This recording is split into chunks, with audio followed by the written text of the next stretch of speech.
You're listening to From Pain to Possibility with Susi Hately. You will hear Susi's best ideas on how to reduce or even eradicate your pain and learn how to listen to your body when it whispers so you don't have to hear it scream. And now, here's your host, Susi Hately. With this episode, I want to dig into DIMS and SIMS.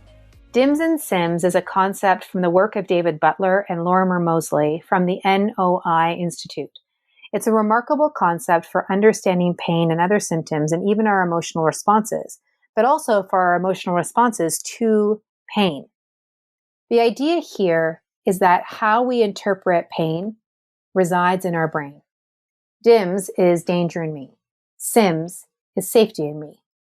According to David and Lorimer's work back in 2015, they wrote, "We will experience pain when our credible evidence of danger related to our body is greater than our credible evidence of safety related to our body. Equally, we won't have pain when our credible evidence of safety is greater than our credible evidence of danger." The key here are two words, credible and evidence. It is our brain seeking credible, and it's our brain seeking evidence. And it's our brain interpreting what is credible evidence. Really, really key concepts. With this background in mind, I want to share how I use the concept. I interviewed David Butler and Lorimer Moseley and Tasha Stanton. All three of them are at the NOI Institute back in 2017 as a part of an online conference that I ran called the Pain and Healing Conference. How I utilize this DIMS and SIMS idea is a little bit different than I sometimes hear about how other people use it. But in my conversation with David Butler, I believe I am on the right track. If someone has nerded out on DIMS and SIMS more than I have, and you think that I'm a little bit off on the concept, do shoot me an email and let me know. I'd love to have a conversation with you.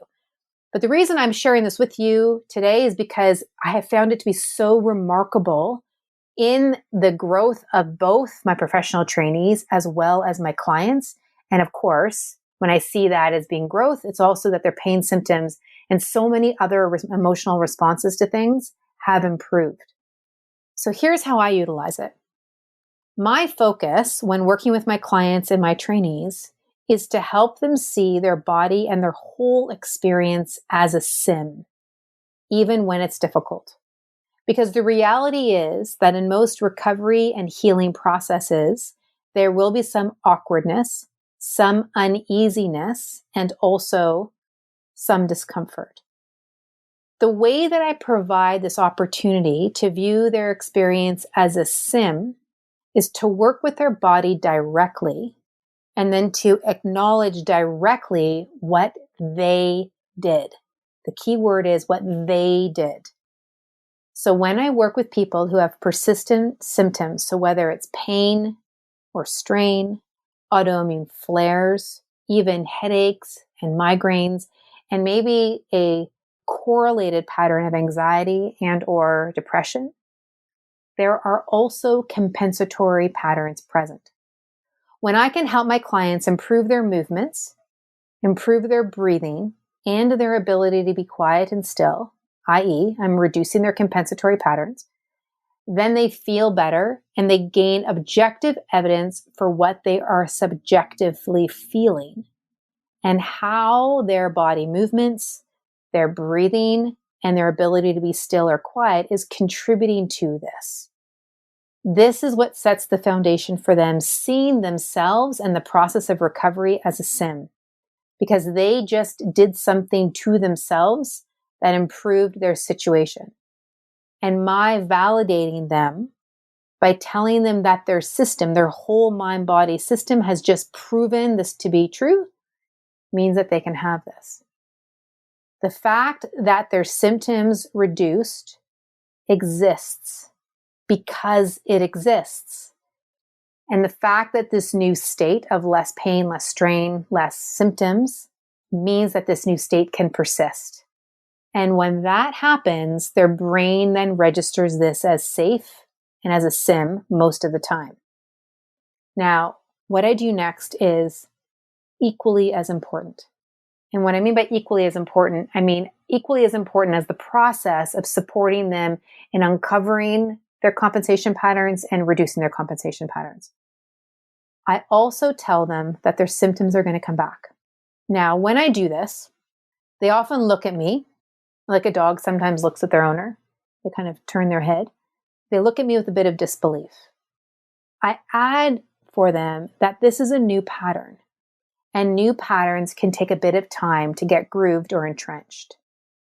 I also add in some form that the fact their symptoms are going to come back is not bad.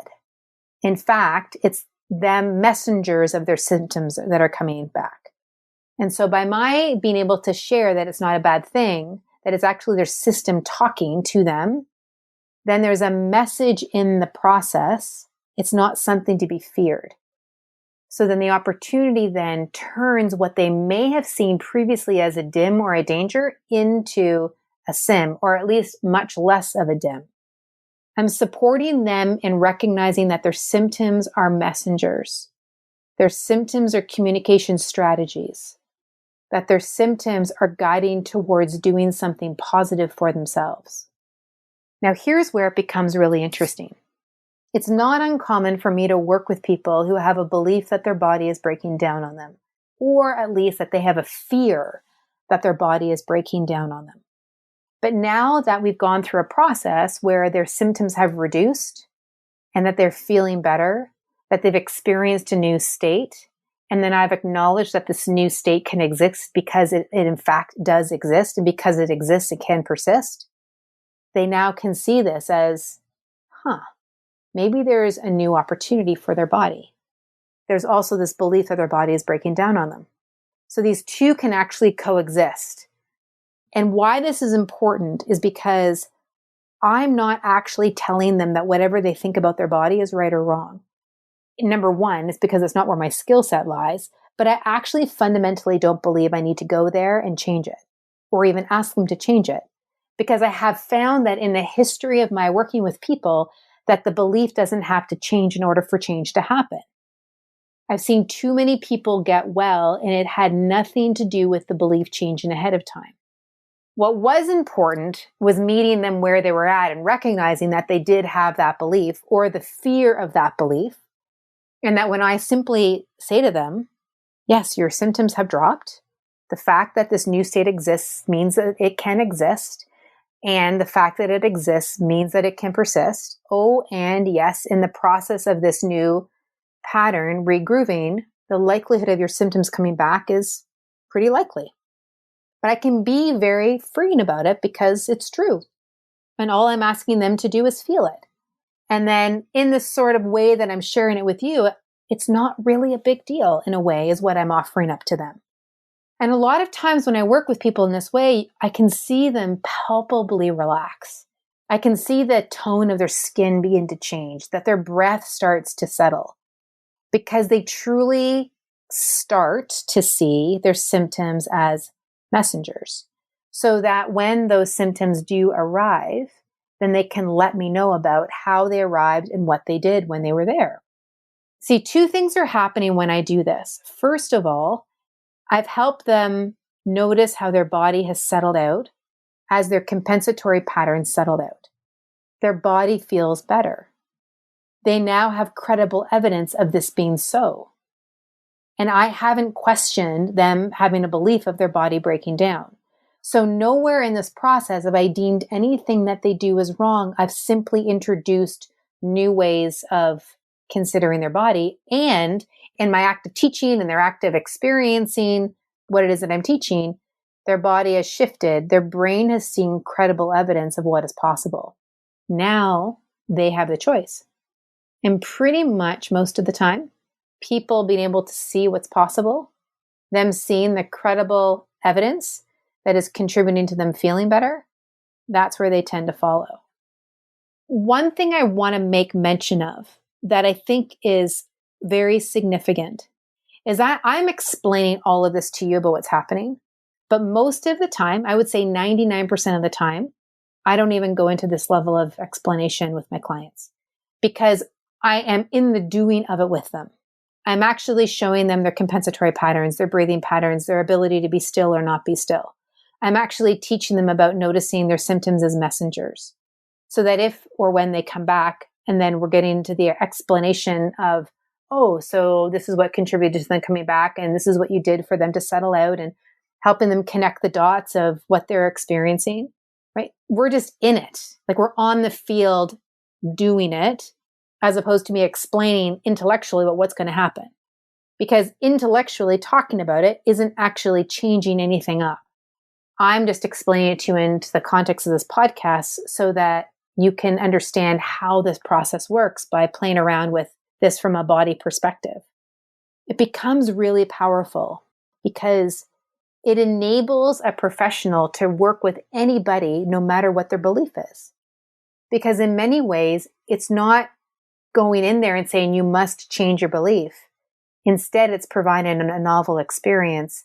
And then out of that novel experience, a new belief or a new possibility arises. And then that person can then make a choice. Do they want to stick with the one that has this kind of credible evidence, or do they want to stick with the other one that has this other credible evidence?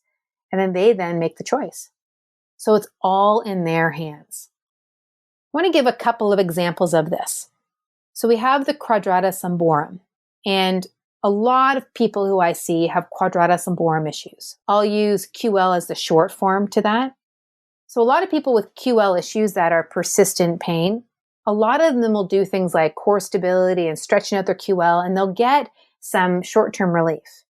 But they start to get frustrated and even move into resignation because it always comes back. What I have found is that when I can work with their compensatory issues in their hips, their ribs, and their shoulders, a lot of changes happen around a QL settling out. Because ultimately, the QL doing what it's doing is not the actual problem. It's the expression of the problem. So when the person starts to see how their hips, their rib cage, or their shoulders are contributing to their QL, they now have credible evidence of them feeling better. And they start to realize that change can happen and that they're the ones who have helped contribute to that change. They also start to pay attention to when the symptoms come back. They start to see the messengers of those symptoms, either or in all of their shoulders, their rib cage, or their hips. And then when they start to notice the whispers of that, then they can start to intervene with wherever the issue is, with whatever technique I'd showed them. And they start to create better and better connections in their body. And their brain continues to grow evidence that this is working. Their belief continues to shift out of one which was being frustrated and resigned into hope and possibility and a future of a QL that's not panicking and being in pain. So the key here is that they're starting to see the distinction between when they were in frustration and resignation, and they're recognizing that, oh, this problem that I'm experiencing being the QL is actually not the problem. The problem is actually somewhere else. Now they're thinking differently about that problem, and they start to experience more freedom and more ease and a lot of inner power about what they can do for themselves to shift it up. They grow their own ability to be their sim in the process of recovery and healing. Let's also consider hypermobility disorder. Now, we did some work recently with a 3-month program on hypermobility disorders, which you can get access to. Just send us an email. But what was so powerful about that program is that for so many people with hypermobility disorders, they're being told that this is a life sentence, that the way their connective tissue is just like, too bad, so sad. And the key bit is that when someone can start to connect into how their body actually moves and how they breathe, how they are becoming more still, then they can listen to their body a lot more clearly. Now, lots of people with hypermobility disorders have a lot of problem proprioceptively connecting to their body. They have a lot of problem even feeling other aspects of their internal world. So it can be really challenging because in their not being able to feel, they can push well beyond what they really should do. So for a lot of people I've worked with who have hypermobility disorder, their whole being is a dim, and it's frightening for them to move. Or they've gone into surgery, and for a joint, and this is a true story for one of my clients, she went into surgery for her hip. she came out with a shoulder problem because the team, she's been told later by another medical professional, didn't realize that she had a hypermobility disorder. And when she was under general anesthetic, something may have happened. And then she hurt her shoulder in that process, quite possibly. So she came out of that hip surgery with a shoulder problem. So then that continued a relationship with medical professionals who didn't understand what was going on for her. And so then she just kept having a more dim experience working with the medical world, developed more entrenched white coat syndrome. But when we were able to work with her to help her recognize how her symptoms were messengers, she was able to reclaim an inner authority of her body. She was able to reclaim an ability to listen and to feel her body. She was able to tune in a way that a lot of people who have hypermobility disorders have not been able to tune into. And out of that, she was able to gain a greater support and language around her own unique experience of her symptoms. So that then when she would go to medical professionals, she could simply say, listen, I need you to know I have hypermobility disorder. So now that they know this, and if they didn't even know what hypermobility disorder was or what to do about it, she could then say, listen, I need you to do this. I need you to do that. I need you not to do this. I need you to consider this. I need you to be more thoughtful. She was able to gain an advocacy and an agency for herself because she was tuned into her own inner world. She was tuned into herself as a sim, and she could bring that into an experience with the medical world. And then the medical world could become a sim and less of a dim. And her results continued to improve. So the bottom line here is that DIMS and SIMS are a really important construct to support yourself in understanding how our brain interprets pain. And really, I would even take it further, how our brain interprets anything. And when our brain is seeking credible evidence of danger, or the brain seeking credible evidence of safety, then we are going to have a response from that. In my work, I don't try and solve it from the brain's perspective. I look to come at the problem and the solution from the body perspective. The reason being is if I can provide an objective reality of what the body is doing, the brain will be able to find that credible evidence and interpret that as either a DIM or a SIM. When the pain starts to go down, the brain will see the credible evidence of it as being a SIM. When I can explain to a client that yes, your symptoms will come back, the brain often interprets that as, oh, okay, I'm expecting that the symptoms won't come back, so I'm not going to be necessarily afraid. Or if I'm afraid, I know that it's not necessarily something that I need to be consistently afraid. So I can watch myself being afraid knowing that, okay, I'm being afraid about this and it's okay. So we can just give ourselves just that much more compassion in the process.